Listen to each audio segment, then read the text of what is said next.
ఈరోజు దేవుని వాక్యం.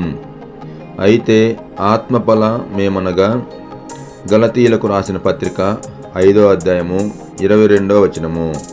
ప్రేమ, సంతోషము, సమాధానము, దీర్ఘశాంతము, దయాళుత్వము, మంచితనము, విశ్వాసము, సాత్వికము, ఆశా నిగ్రహము.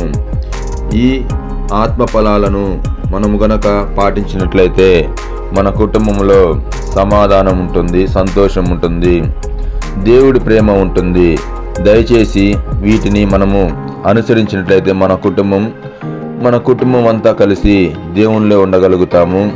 ఈరోజు గనక ఈ వాక్యం గనక మీకు నచ్చినట్లయితే అనేక మందికి షేర్ చేయండి.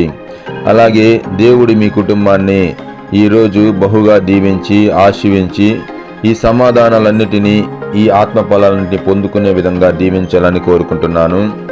ఈ వీడియో కనుక మీకు నచ్చినట్లయితే లైక్ చేయండి, షేర్ చేయండి, సబ్స్క్రైబ్ చేయండి.